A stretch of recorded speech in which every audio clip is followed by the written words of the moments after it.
general population. So we have one foot in that applied side, and then a lot of my time is also spent trawling through some of the research and trying to communicate that into a useful way into practice. And so hopefully there's a nice blend of that in this particular lecture, I suppose, slash workshop tonight.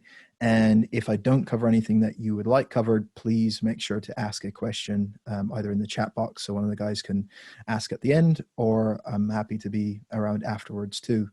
So I think that's a brief bit of my background. If people are interested in more, they can obviously look that up, but I would like to jump into what you guys really care about and tonight's topic. And so the way I thought we'll work through this is in three distinct different stages. We're going to look at alcohol, how that relates to overall health, just to get us on the same wavelength. I think none of that stuff should be majorly surprising to you guys. We're going to clarify what constitutes an appropriate amount of alcohol for long-term health risk. And then we'll move into how it plays a role in impacting body composition. So fat loss is a big question that you and also a lot of you people who are trying to change body composition or health will be looking at. And also we're going to look at its impact on muscle repair, muscle recovery, and also muscle growth, and how that may impact your training as you go through the training process. And at the end, we'll tie that into how do we essentially include alcohol within your lifestyle, if that's something you choose to do, in a way that is going to allow you to still reach certain goals that you wish and be able to avoid, or at the very least mitigate, some of the potential downsides we may discuss. And hopefully some good news in there along the way. So first, if we turn to alcohol and health, very briefly, it shouldn't be a major shock to any of you that we have a number of associations between excessive consumption of alcohol and various chronic diseases. So this is based on a report from the World Health Organization, where we see excessive or abuse of alcohol can be correlated with, or has associations as a causal factor in different types of cancers, in heart disease in some cases, particularly if that relates to leading to high blood pressure. And then there are other acute impacts of excessive alcohol that we know about, for example, traffic accidents, etc., that can be tied into some of those potential harms. But again, we don't have to spend too much on this particular topic because, again, I don't think our mission tonight is to work out practical ways to avoid excessive alcohol abuse chronically over time. However, there may be some nuances to consider. One thing that I do want to mention before we get into any more content relates to all the different variables that impact the question, is alcohol good or bad, or how much alcohol can I consume? And whilst I'll be talking about some generalities later on, this particular graph you'll see has various different factors that will impact the likelihood of alcohol being good or bad. So as an example, if we look over here on the left-hand column, we'll see there are many societal factors that can play a role in this question. For example, our culture and people's beliefs around alcohol. One that's there is around drinking context. So rather than thinking, is X amount of alcohol okay? Quite clearly, if we do a thought experiment and consider consuming alcohol in a time of celebration, surrounded by friends and family, where we're in a good psychological state, that consumption of alcohol will have a different health impact than someone using that alone in a depressive state as a way to maybe self-soothe, etc., which we know can play a role. So there's a context to when the drinking is done. We obviously know there's an impact of overall volume of alcohol. We know that the patterns of alcohol, which we'll touch on, so is it a small amount regularly, or is it episodic binge drinking that we're talking about, that can play a role, and a number of others like age, gender, etc. So just to be aware, sometimes we'll be talking in generalities, but there's many factors that are going to impact some of these implications that we discuss. So before we get into what's an appropriate amount of alcohol, and we'll start looking at some of the guidelines, particularly for the UK as a main example, one thing is to note the strength of different alcoholic drinks. Again, everyone has probably seen this to some degree, but just to kind of clarify, when we're looking at the alcohol percentage of a drink, we're looking at something called the alcohol by volume, the ABV. So this is what you will see written on the can, bottle, etc. So as an example, an average bottle of wine may be 13% ABV. So that would mean 13% of that liquid is pure alcohol. So obviously the higher that ABV, the stronger it is.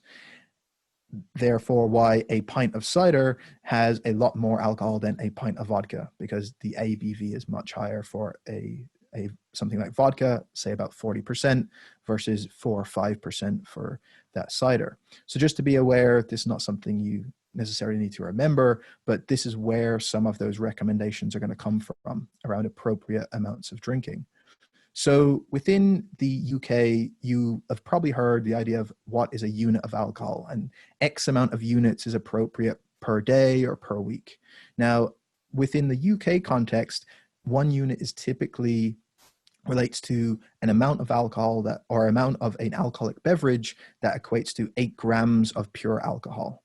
Now, this will differ based on different jurisdictions and different health organizations. So for those of you based outside of the UK, you can consult your different government guidelines. So for example, here in some of the literature here in Ireland, we would see things like a standard drink and how many standard drinks per week. A standard drink here would relate to 10 grams of pure alcohol, whereas again, that 1 unit in the UK is about 8. The US is somewhere around 12, so there can be differences. Regardless, we're going to look at this through the lens of the UK, and it's pretty similar overall. So to get how many units of alcohol in a particular drink, it's a simple calculation. Again, no need to memorize this per se, but just to give you some idea of where it comes from, that we're looking at that strength, so that ABV that we just talked about, multiplied by the volume or how much of that drink, and then divided by 1,000. So as an example, if we're talking about a pint of beer, a pint of lager, a pint of cider, a pint is 568 milliliters. If we take one particular type of beer, that's 4%, let's say, then that calculation would give us every pint of that is 2.7 units of alcohol. Now, if that was a higher ABV, so if we had something that's a 5% or 6% beer, those units would be slightly higher. As another example, if you take a measure of something like vodka or gin or so on, if you take a small single measure, so again, if we're looking at a UK context, some of the small measures, I believe, can be around 25 milliliters, although there is, that can potentially be 35, depending on what establishment you're in.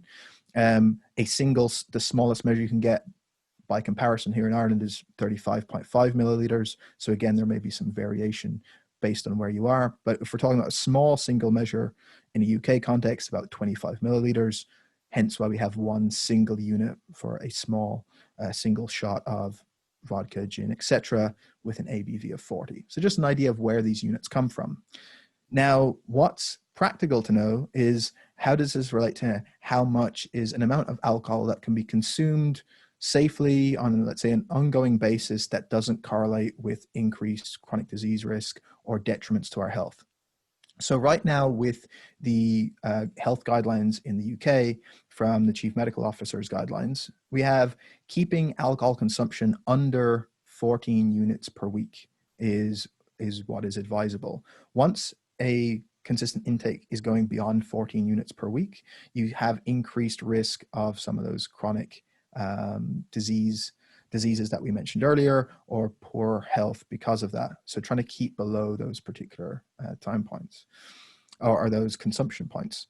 So what this might correlate to in terms of actual drinks, just to give you an idea, that would be the equivalent of about 6 pints of ABV, so a strength of 4%. If it was something stronger, like a 6% or 7% beer or lager, you're looking at less than that. So that would be the weekly amount. So as you can see, for many people, probably surprisingly little for a weekly amount that we would see as that max limit in terms of those guidelines. If something like that is not, and that would correlate to about 10 small bottles if you're looking at that. If we're looking at something like wine, the same 14 units would be about 6 medium glasses, again, of a 13% wine. So if it's higher than that, or you take large glasses, it would be less. And then for some of those single measures of spirits, it would be 14 of those single small measures, or if those larger measures of 35 milliliters, it's about 10 of those. So again, this would be split across a whole week and keeping under this amount. So again, not a tremendous amount when we consider what is actually quite common within the population for a ongoing, even in one go at a weekend. So this is where the current recommendations are at, just to be aware that we want to keep that intake on an ongoing basis below that 14 units. However, it does seem to be also beneficial to maybe split that up where possible. So whilst we might have a colloquial way of determining what a binge drinking episode is, within the research, it tends to be various different definitions, and you'll see this in depending on when we look at different reports or different research papers, but in general, they come around similar amounts, and it in and around at least this particular paper that I'm referencing, but it's similar in others, that drinking about 60 grams of that alcohol, which in units terms, which we've just discussed, is only about 7.5 UK units of alcohol on one occasion. So again, for depending on the strength of that drink, that's like 2 to 3 pints, 2 to 3 medium glasses of wine, or 7 of those small measures of spirits. So going beyond that in one occasion, so in other words, over the course of say 2, 3, 4 hours, is what research would constitute as a binge drinking or a heavy episodic drinking session.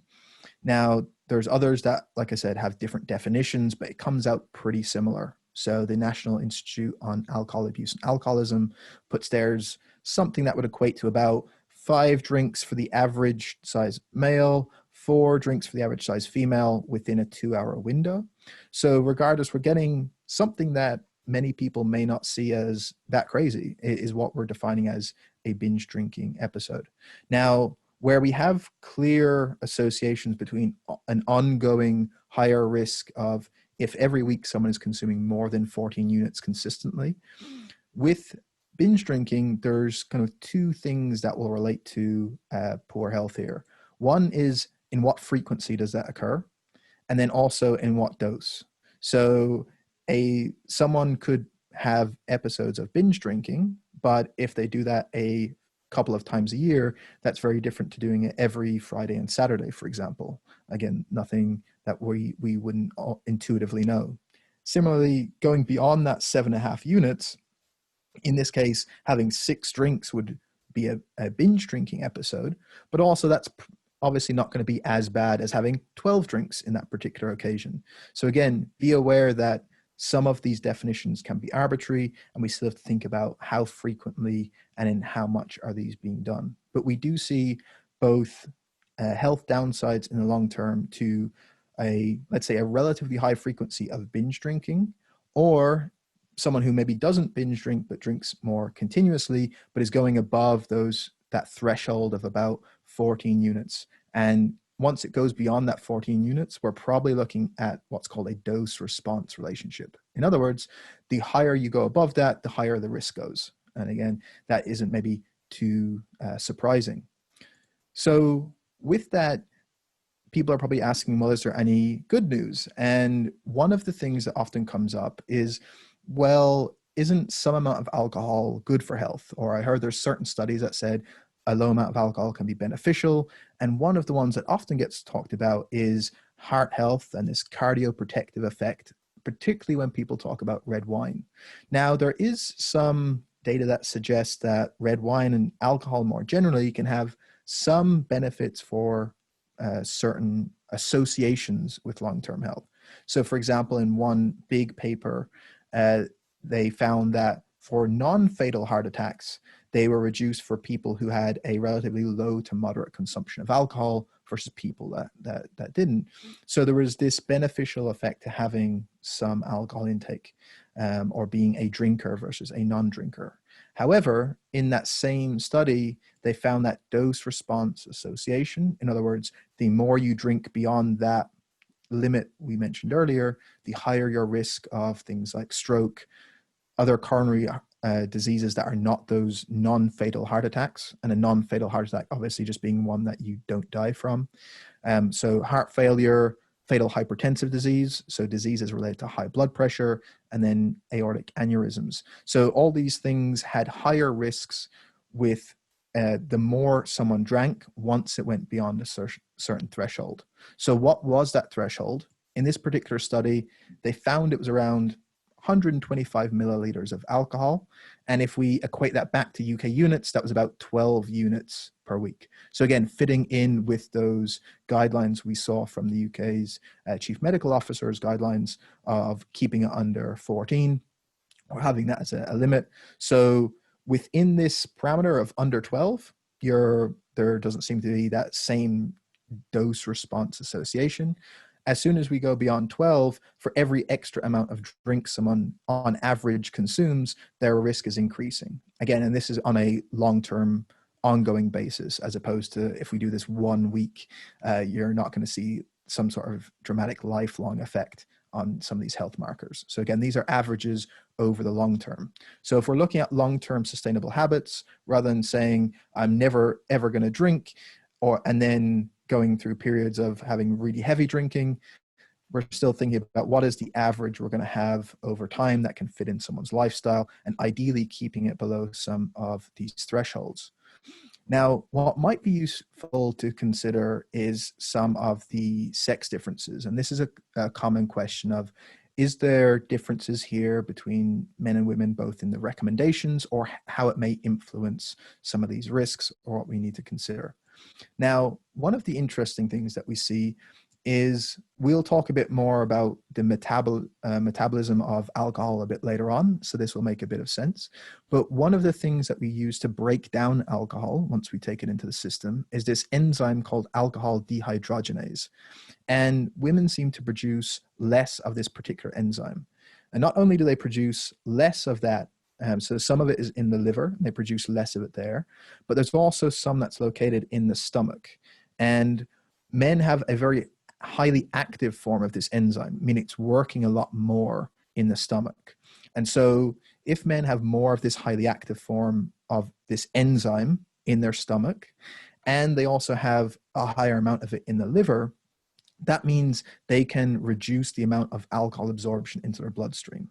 So what happens is, the same with food, you may have heard that we digest most of that in the small intestine, or we absorb some of it from the small intestine into the bloodstream.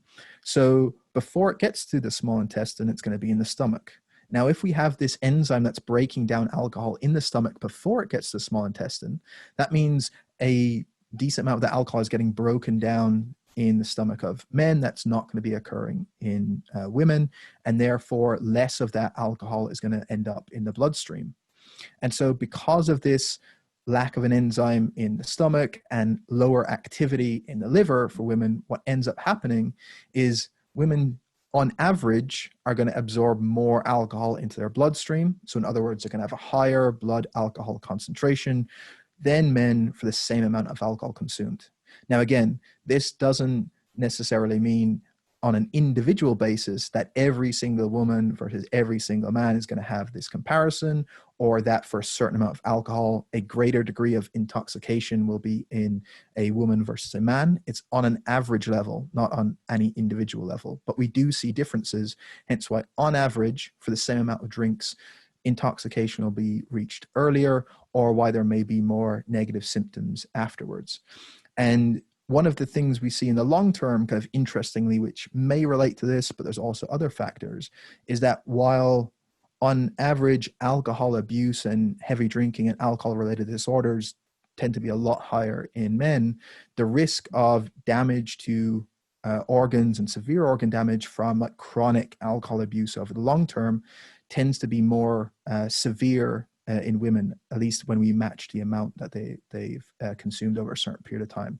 So there are some differences there, just to, it may be of interest to some of you. Now, like I said, we'll try and get to some potential good news. And the question is, well, if there's all these potential downsides, well, why would we even want to try and find ways to fit alcohol into our lifestyle?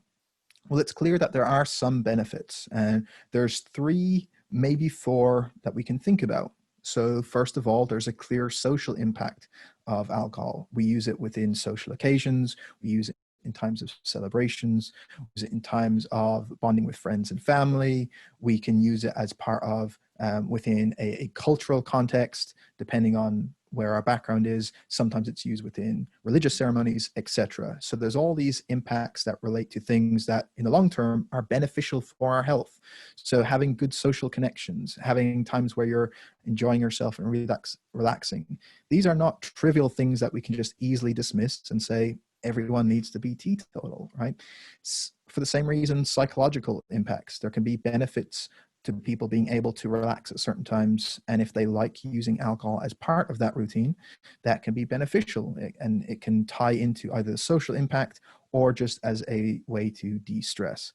And all of these things then can also fit into this physiological impact. And a physiological impact just simply means physically in the body, is there a benefit? Well, to lower stress levels there is, to having times of laughter and enjoyment and social connectedness. They can literally make us healthier in the long term.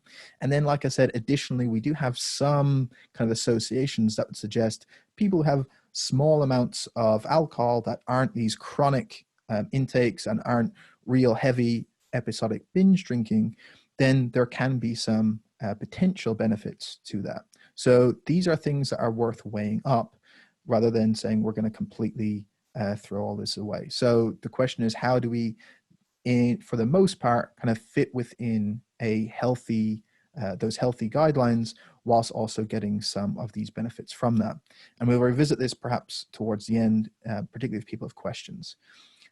I do suspect, though, that a lot of people are going to look at this, okay, practically, if I have a goal and I'm working with my coach right now and I'm trying to either change body composition or I'm just training in the gym to get healthier, and how can I continue to do things without completely derailing that whilst including alcohol if I want, because it's something I find that's enjoyable and I want to still keep part of my social life going without having to get rid of all of it. So if we look at this from a fat loss perspective, one of the big things people will always hear is that alcohol is inherently fattening, or alcohol is going to make you store body fat, etc. And so how do we navigate around this? There's a few reasons why consuming alcohol could be a barrier or a challenge if someone's goal is to either decrease the amount of body fat they have, or even just maintain their current body composition, that they just don't want to gain weight over the coming months and years due to alcohol consumption. And so knowing how it can potentially affect that process will be useful. So first, there's the direct impact, which is the obvious one, that alcoholic drinks contain calories. And in the same way, when we look at this fundamental picture around diet, that energy balance and the impact of calories that we're taking in has a role on body composition, or plays a role in body composition changes. If alcohol drinks contributing to our caloric intake each day, then have the potential to add more calories and therefore put us in a calorie surplus, in other words, consuming more calories than we're burning, and therefore may contribute to weight gain for that reason. It's also worth noting that not all alcoholic drinks are equal in terms of their caloric content. Some have much more calories.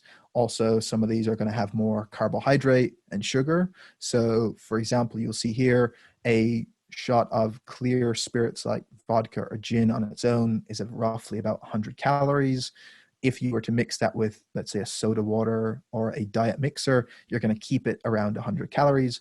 Having a drink like cider is going to be twice that amount. And there's obviously going to be a considerable amount of sugar in something like a pint of cider. So these are things that just to be aware of why directly alcohol can add calories to our diet. One thing we also know about liquids in general that contain calories is that our body doesn't really compensate for those extra calories in the same way it does when we eat food. So on a given day, if you eat an extra few hundred calories of food, you have this compensation to not be as hungry. And so maybe cut back on food later in the day. We don't really get that response from liquid calories in general. And this also extends to alcohol. So for that reason, it can have an additive effect of just adding more calories in. Now, the second one people talk about is, well, when I drink alcohol, does that stop me from burning fat? And this is where there is some truth based on the metabolism. So with metabolism of alcohol, on a very basic level, once we take in alcohol, like I said earlier, it gets starting, the breakdown of that begins with this enzyme alcohol dehydrogenase. And so this starts to convert alcohol into a different compound called acetaldehyde.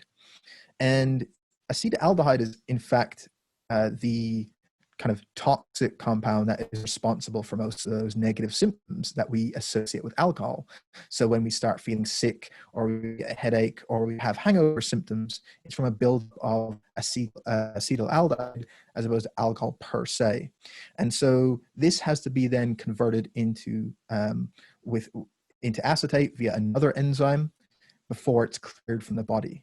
Now, why this is relevant to our fat loss scenario is that when we consume alcohol, we essentially put pause on burning or oxidizing other nutrients in the body until that alcohol is cleared.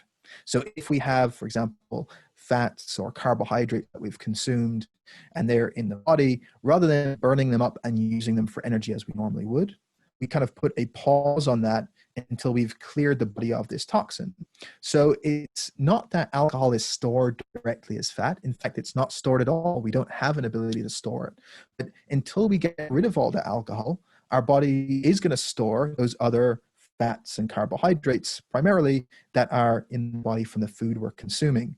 So this is going to be relevant later when we look at some strategies about how to deal with this, because particularly at times when we're drinking alcohol, having high calorie dense meals with lots of carbohydrate and fat is obviously we're not going to be able to oxidize or burn those until we get rid of this alcohol.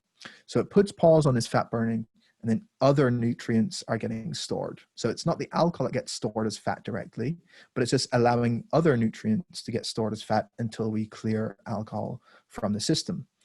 And also to note, alcohol does, like I say, have a calorie content, and it's about 7 calories per gram. So it's more calorie dense than protein and carbohydrate. Now, with all that said, it does put this pause on fat burning. Other nutrients can get stored as body fat. However, it's not all doom and gloom, in that this doesn't override the main fundamental thing that we talk about of calories in, calories out. So in other words, if we're talking about fat gain in the long term of someone gaining weight from body fat over a significant period of time, that's only occurring in situation where we have a calorie surplus. So there's more calories coming in than being expended. So if you are not in a calorie surplus, even that consumption of alcohol and that suppression of that fat burning process at the time that alcohol is still in your system, it's not going to lead to weight gain. However, knowing this, there are still practically many challenges of when we consume alcohol, trying to keep our calories below a certain amount becomes difficult. So one of the things that alcohol does is it affects both appetite and something called food reward. So of all those nutrients that contain calories, so our protein, carbohydrate, fat, they all contribute calories, but they also have some way of giving us some degree of satiety or feeling full after consumption. Alcohol is pretty much the least satiating form of energy that we as humans can take in. So we're taking in something that has a lot of calories or has a decent amount of calories, but we don't really get any fullness sensation from that. And so most of the fullness people actually feel from drinks, if we think about different alcoholic beverages, is probably from the carbohydrate content in some of them. Hence why you would probably feel a lot more full having a drink that has lots of carbohydrates and a high water content, like let's say a pint of beer, versus if you're just having shots of vodka, right? You don't have that water content to fill you up. You don't have that carbohydrate content. So alcohol itself is not very satiating. It also tends to increase our food intake. So it does a couple of things when we start drinking alcohol. It, number one, enhances the short-term rewarding effects of food. So in other words, when we consume a food that generally tastes nice, we have this reward center in the brain that notices that this is a pleasurable thing. And we get an enhancement of that food reward. Hence why if we've been a bit tipsy and we consume a certain meal, it tastes unbelievable. Similarly, it has this ability to magnify that ability of food to stimulate appetite. So either we start to feel more hungry, or when we see food, it's very appealing and we start to get have an increase in appetite, or if we smell food. So it stimulates some of those to have this increased appetite beyond what we normally would. So it's immediately starting a process that may make us more likely to consume something that on a different day we wouldn't have had if we weren't drinking. And we also know then, related to those two things, that alcohol alters food choices and dietary restraint. So those food choices can relate to the appetite. Like we said, it also makes certain foods more appealing from a food reward perspective, so particularly hyper palatable, energy dense foods.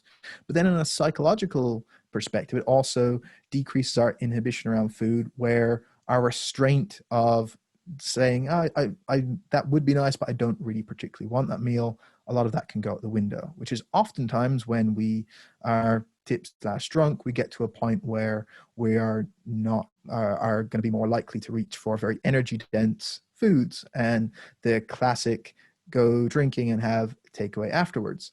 Again, this relates back to what we said earlier, that now we have calorie dense foods that have a high carbohydrate content and a high fat content.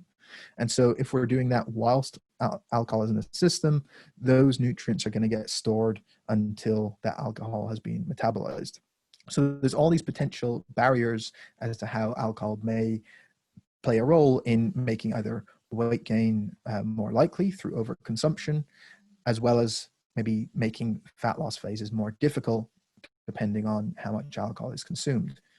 There's also a couple of secondary effects that could play a role in how it affects your fat loss attempts. So for example, impacts on sleep. We know that even relatively small amounts of alcohol, so within those like daily intakes of like 2 to 3 drinks, can suppress something called REM sleep, so your rapid eye movement sleep. And so sleep quality can decrease even if someone does get a full night's sleep. And we know if someone has restricted sleep or poor quality sleep, then the next day that can affect their food choices. It can also affect their motivation to exercise, or how likely it is they're going to move around that day. We also know that there's no nutritional value to alcohol beyond those calories. So it's giving us calories, but it's also not giving us any of those micronutrients or nutrients that will be useful for health. So these are some ways that it can play a role, and we'll pull this back into some practicalities in a moment. The final thing to touch on is how this impacts muscle recovery after training sessions, and how it will impact potentially muscle gain for people who that's a concern. So in terms of muscle repair, so after we train, one of the things that we know alcohol does is it reduces something called muscle protein synthesis. So quite simply, the way to think about this is muscle rebuilding or muscle repair. So every time you do some training, you're going to have to repair some of those muscle proteins to build them back up, to make them stronger and to recover from that training. Hence why your coach is probably telling you to get some protein in the period of time after you finish in the gym. So what alcohol can do is it can impair this ability for this process, which means that recovery might take longer if you've been drinking, say on a day that you're training. And then for those people trying to gain muscle, it can maybe impair some of that hypertrophy response, or that muscle gain response. There's other mechanisms we can get into if people have specific questions that relate to the same thing of impacting muscle growth. And we know that it suppresses things like testosterone. So if chronically someone is having continued high amounts of alcohol and they're therefore suppressing testosterone, theoretically that could play a role. But on a clearer basis, we know it's impacting this muscle protein synthesis. So if you go and do a heavy training session, let's say, and then go out and have a heavy drinking session afterwards, it's going to impact that recovery period that will take longer. So rather than being maybe ready to train again the next day or the day after, it may take multiple days for that muscle to recover how it otherwise would. And there's some implications which we'll talk about now in a moment. So this also, of course, relates to your performance either in the gym, in general exercise, or if you play a sport. So we all know that a hangover tends to worsen performance, but Not necessarily. So I'm sure many of you have, in the past, at least at some stage, maybe gone to the gym a little worse for wear and kind of been surprised in how you did, or at least it's been anecdotal reports that may come from me or not. But we know that whilst it tends to be worse for performance, it doesn't necessarily play a role. And this is just down to all the myriad of factors that can impact one-off performance on a given day. One thing we do know about when someone has a hangover is that it can be down to other compounds in the drink beside the actual alcohol content. So these are things like methanol or things called sulfites, which you would find in wine and so on, that can cause some of these hangover symptoms. But again, some of that, how much of it is down to that is kind of unclear and maybe not all that relevant from a practical perspective. But what may be relevant to you is you may notice that you feel worse after drinking certain drinks that you don't feel from drinking an equivalent amount of alcohol from a different type of drink. So you may notice that you are perfectly fine after having 4 units of vodka, but if you had 4 units of wine, you feel significantly different. May relate to some of this. We know quite clearly dehydration can impact athletic performance. And one of the things that tends to happen, again, with overconsumption of alcohol is dehydration. So again, there are ways we can offset this in either how much we drink or including water throughout the night or having indeed the next day. One of those implications of the reduced recovery capacity I mentioned is it's probably a good idea to avoid drinking after intense training sessions.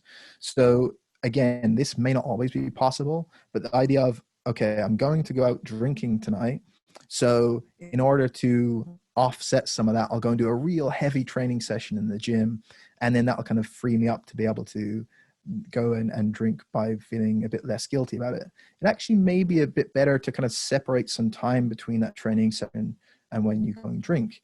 In fact, because that will extend your recovery window, you might be better off waiting until a day or two after to actually go and do that real heavy session, but just something to consider. So in an ideal world, if you have the opportunity, having some sort of distance between particularly heavy resistance training sessions and going out drinking is probably a good idea. It's probably not always possible, but in an ideal world, this may be useful. So to wrap up before we get to some of your questions, probably the things that we can say that are some practical tips based on what we've covered at the moment is from a overview general health perspective. As a recap, we said in the long term, you probably want to keep units under 14 per week, and they're UK units of alcohol. And again, there's probably some benefit to not seeing that as, okay, I'll have 14 every week. There's probably some benefit to maybe reducing where you can, particularly if you have a specific goal right now to really focus on a training endeavor, or you have a specific fat loss goal at the moment. The lower that goes, probably the easier it will be for you to reach that goal. But from a health perspective, at least, keeping below this is recommended. And if you are typically above this, taking some steps to try and reduce that intake below this number consistently will be a good thing for your long-term health. So if you, and there's lots of online calculators, you can go and check what your current consumption is. So you just type in what your usual drink of choice is, how much you consume on an average week, and it'll show you how many units you're consuming. If you go and do that and you see that your typical intake is above this, taking some steps to get below it is probably a good thing for your long-term health. At the same time, rather than just thinking about 14 units per week and saving them all for one day, and then every Saturday going and having 14 units of alcohol, that's probably not a good idea either, again, from a health perspective. Ideally, we can try and avoid some of that binge drinking where possible. Again, with the caveat, this is not something you probably have to do for the rest of your life. I'm definitely not saying never have more than 3 drinks in one go in your life again, but limiting that frequency as much as is practical, and then keeping an eye on the dose during those times where it does go beyond that standard definition of what a binge is, again, is going to be something good for long-term health. One thing to consider if you are going out and you want to offset some of, or at least delay the time it's going to take for you to become intoxicated, or you don't want to get drunk very quickly, because again, that can typically lead to consuming even more alcohol or making even poorer food choices. So a few things you could do would include eating a meal. So having, and this is one of the old tried and true things that everyone has probably heard about, don't go out and drink on an empty stomach unless your goal is to get drunk very quickly. So presuming we don't have a huge amount of college students here with the goal of getting as drunk as possible, let's go with the idea that having some sort of meal will slow down the availability of the alcohol in the bloodstream. So there is a potential way to go. You also want to pay attention to the rate of consumption. And one way that you can do that is potentially use things like non-alcoholic beverages to break that up throughout the night, or use water, for example, which will also help you keep hydrated, or just make sure you're not like downing shots too quick within reason. And again, there may be times where that may happen, but we're talking about on average what you're planning to do. From a fat loss body composition perspective, some of the things that may be useful if you say are still have a plan to either reduce body fat levels, or you don't want to be gaining weight and you want to keep on current track where you are, but you still want to go out and consume some alcohol. Some things you can do that may be useful. On those particular days, it may be worth just tweaking around the composition of your typical diet to make sure that some of those meals are higher volume but lower calories. So this would be including meals that have, let's say, a higher water content, higher in vegetables, higher in fiber. So they'll take up quite a large amount of room on your plate, so be quite filling throughout the day, but they also aren't going to contribute that many calories. So all that's doing is essentially saving some of those calories that you know you're going to be consuming from alcoholic drinks later in the day. So rather than those alcoholic drinks adding on top of your normal intake. Also, making sure you get a good amount of protein in those meals is going to be beneficial, but you're probably not going to go too heavy on carbohydrates and fats, at least compared to what you normally would, because again, when we start drinking, some of those can be more easily stored. So having those higher protein, kind of high vegetable meals throughout the day may be a good strategy for those thinking of this from a fat loss perspective. The same thing, because of that, you can account for those calories you drink. So getting a rough idea of how many drinks am I going to have later on today? What is a kind of a rough amount of calories that may give? And then you can know that, okay, I may make some modifications. You actually don't even need to do a calorie calculation here. You can just say, okay, I'm going to have a few drinks later on. That's going to add some calories to my diet. So maybe I'll make some tweaks to my usual intake that will essentially save some of those. So I'll maybe cut out that usual snack that I have, or I'll have maybe change some of the meal options around. So in my dinner, I'll take out half the portion of the rice and oil that I usually have, and instead just add more vegetables. So you're kind of saving some of those where possible. One big one is going to be planning ahead for the post-drinking food consumption. So if you are not someone that is blessed with incredible willpower, when you finish a night out or a number of drinks, you are more than likely probably going to feel a bit more peckish than usual. And if you don't have anything planned, then it's very easy to go and do the classic thing of getting either takeaway food or whatever is most appealing when you do get home. If you can have something prepared that is still relatively appealing to you, but again is going to be more likely to be calorie controlled, maybe high in protein, that you can have prepared and ready, that once you get home, you can still have something to eat without it being a 1,000 calorie, 1,500 calorie meal after drinking, that's probably going to be very beneficial. And with that same thing in mind, trying to avoid those very calorie dense, high carb meals after drinking. So in other words, we're thinking about those, like, again, the classic thing of going out drinking and having a large meal from a takeaway is going to contribute not only those extra like 1,500 calories, but we actually can't use that fat and carbohydrate in that meal until the alcohol is being metabolized. And so trying to make some of those changes is going to be useful. So I think they are some of the main practical tips that I wanted to cover, but I think what's probably going to be more interesting is if people have any specific questions. So if people don't want to ask a question here, my email is just up here up at the top. Just send me an email if you have a question you prefer not to ask. But ideally, you'd be able to send it through here to the chat box, and maybe Greg can pull those up, so that everyone else gets the benefit of seeing that question. Hopefully it was useful. And yeah, if we have questions, we can jump into that. And I will try and get my camera up and running, so people aren't just staring at a screen. So I think we should be there. Yeah, we've got you up, mate. Thank you for that. Awesome. We'll spotlight you so it's not me. So thank you, mate. Really nice blend for me personally of that theory and then the practical side of things, those practical takeaways. So while everyone is maybe typing into the box, etc., I'll quickly ask some questions that got sent in earlier and give you everyone a little bit of time. So this one says, Danny, really interested in the psychology of alcohol and its effect as a depressant. On a personal note, I've been alcohol free for just under 1 year, and the impact it's made on all areas of my life has been truly amazing. So do you know anything around the kind of the psychological impacts of, I'm guessing long term, fairly excessive drinking, but maybe it's not?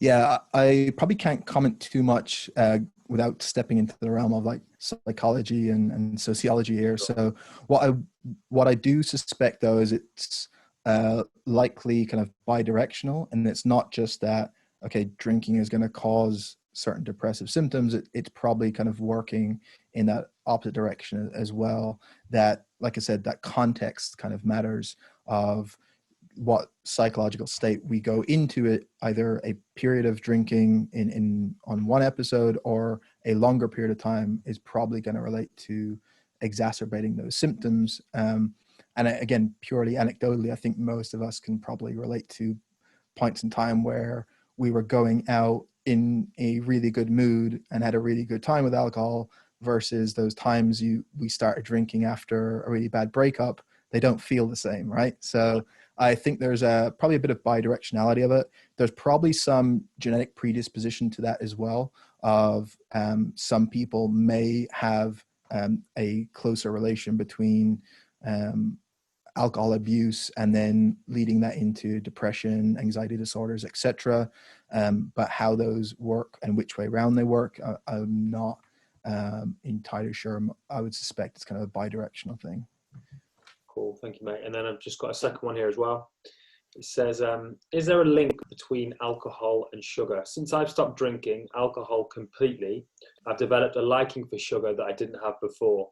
Usually I crave something sweet in the evenings. I wonder if it's psychological, like a replacement reward, i.e. I've had a good/crap day, so I need a treat, or is it something else that's not connected at all? Yeah, that is, I don't think there's nothing directly that I can think of, like as a alcohol withdrawal directly relates to an increased liking of sugar, but it probably, I think they've answered their own question. It's probably a replacement of something that they found beneficial. Now, it could be there was obviously some maybe sugar content in some of those drinks, perhaps, or maybe it was just like this, a relaxant that put them in a good mood. And the replacement of that leads to an increased liking of something that's pleasurable to the brain.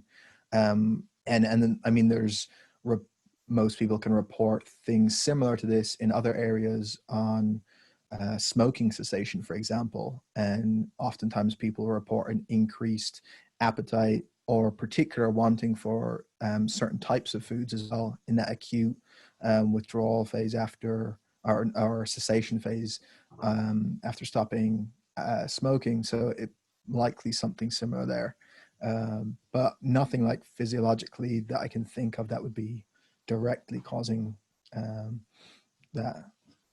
Brilliant, thank you. We've got one in the chat and actually one from me. So I'll go to the chat first from Richard, and he says, how does alcohol cause a beer belly? So I think in the most part, this is still down to what we said of driving over consumption of calories relevant to energy expenditure.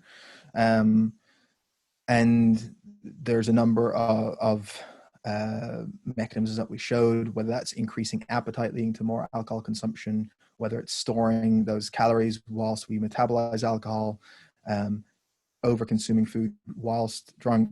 It's also changing food habits the next day when we're more tired and energy or and sleep restricted.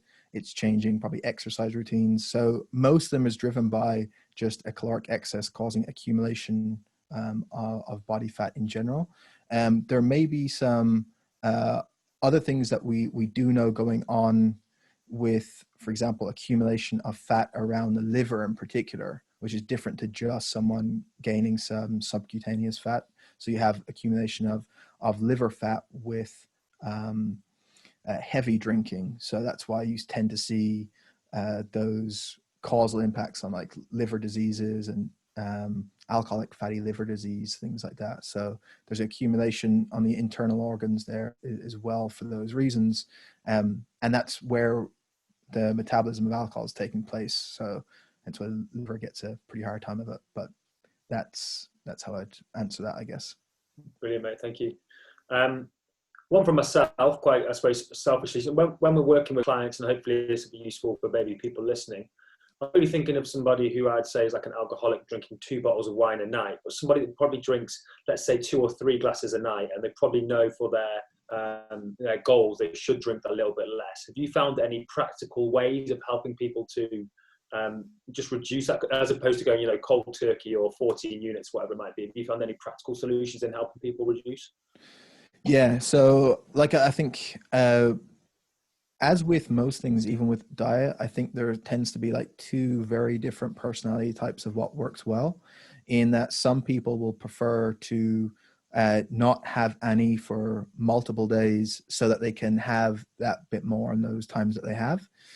Whereas other people can just have a net reduction each time they consume, and they find that a bit easier. So trying to work out if someone works better as being able to moderate it on a daily basis, or does better with more essentially full alcohol-free days, is probably a way to go.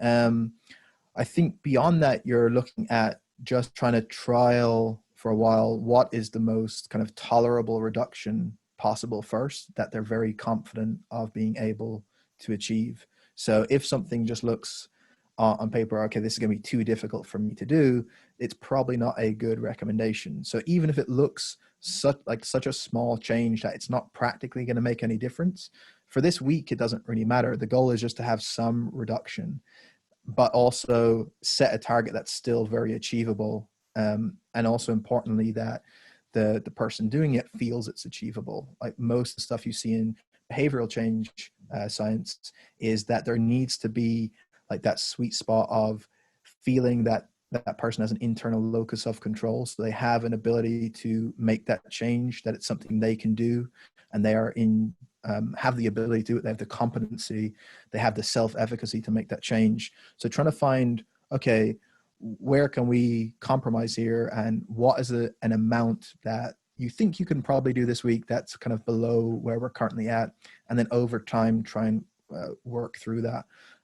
That's with the presumption that someone is just consuming in a way that they just like doing, like they just like relaxing with some wine.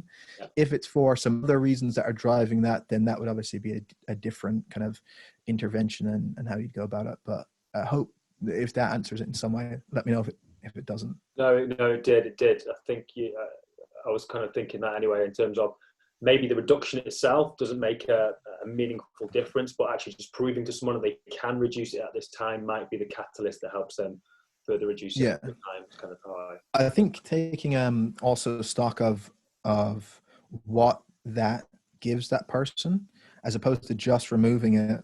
It's obviously proving to be of some benefit, and that person likes to have this certain behavior in their life to this point.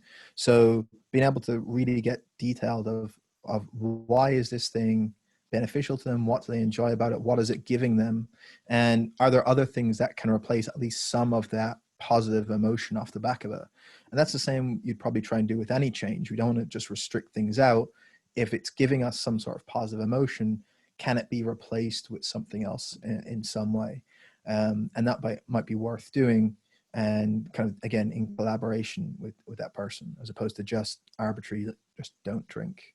And I suppose with that goes hand in hand with other behaviours that can be gained, I suppose. So, we're taking alcohol away, but the benefits are feeling better in the morning, more energy throughout the day, training harder, or whatever it might be. So not just looking about what's being taken away, but what's being gained.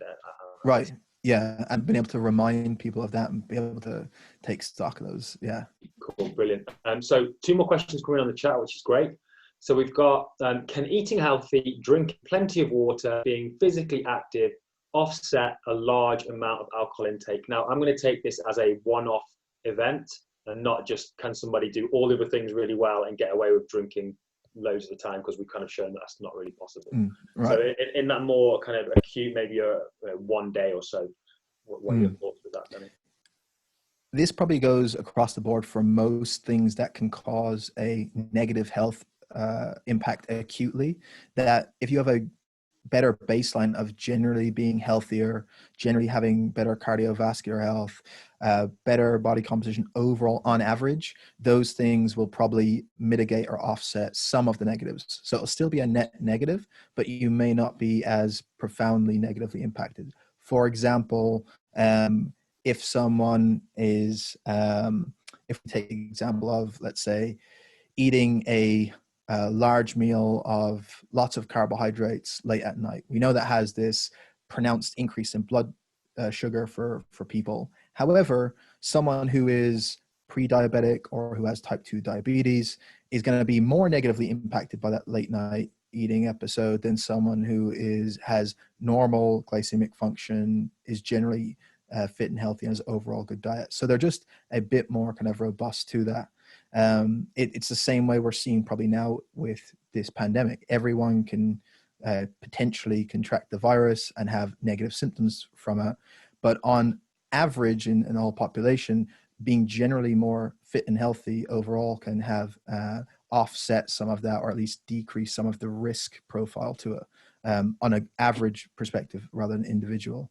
So it's kind of similar here that, yeah, you're still going to have negative symptoms, that large amount of alcohol, it's still going to be negative on an acute impact to your health, but you may not see some of the same, let's say, large increases in blood sugar or free fatty acids in the blood, or etc., if you're baseline healthier. But beyond that, how you're impacted in terms of hangover symptoms, so like nausea the next day, headache, and so on, those things may relate more so to even like drinking tolerance and genetics. So if you have a large amount of alcohol, even if you're fit and have a really decent diet typically, but you never really drink alcohol, then you'll probably have more pronounced symptoms than someone who has a less healthy diet overall, but has a higher drinking tolerance through habituation, genetics, their activity of certain enzymes, that again is a genetic predisposition, their overall body size, etc. So it's kind of, in some ways we could say yes, but it depends on what we're talking about, in what we're trying to offset, essentially, if that makes sense. Yeah, it does. So we've got to get pub fit, is what you're saying. You've got to build up your tolerance, and all that Right. We've just got one more question, and I think we can probably leave it there after that. And with gyms hopefully open on the 25th of July, maybe we've got something to celebrate, so this question might come in handy. Before it goes, says Sally asks, is there any truth in the suggestion that eating charcoal can reduce a hangover? So what I think this probably stems from, you can take supplemental activated charcoal, which is something that has sometimes been used for cases of food poisoning, for example, which is the same thing here, that would probably relate to this accumulation of acetaldehyde, which is essentially a kind of toxin poisoning that's causing some of these hangover symptoms. And so there's kind of some suggestion that consumption or taking supplemental activated charcoal can reduce some of those symptoms, because it's having this impact on toxins like that. Now, I can't think to mind of any good quality trials that I can think of that show pronounced impact, but it may just be something I haven't looked enough into. So they could be out there. I know there's suggestions that supplement can be useful for cases like alcohol or for food poisoning, but there's no data it's been quite a long time since I've seen it, so I'll have to check that up, but I'll look into it for someone. That's super interesting, thank you. And we just had Abby sneak a last question, so I'm going to ask if that's cool, mate. Does our tolerance really decline in terms of alcohol as we get older?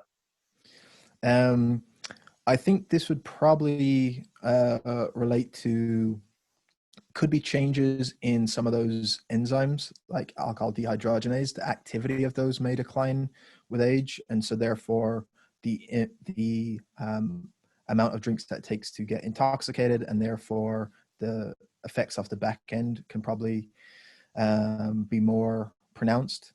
And then there may also be just a component of generally we're less robust to doing kind of mad things to our body as we get older than we were when we were like 18. You can kind of like multiple days drinking and like feel what you think is you feel okay, but you're probably your body doesn't feel it. So I think there's probably two components of that, just like generally just a perception of more robustness, but there's probably changes in some of those enzymes, I would assume, as well, in terms of how that breaks it down. But I don't know what the decrease looks like, so I can't really comment. Mate, that's super interesting again, and I really appreciate that answer. We've had lots of your time. Everyone, thank you. So Lift the Bar members, thank you for joining us tonight. Members of Lift the Bar members, thank you for joining us tonight. And of course, Danny, thanks for sharing. I've got some nice messages coming here on the chat saying detailed but nice, simple messages to take away. So I think that's what we kind of hoped for at the start of this, and you've really achieved it. So thank you for your time tonight, mate.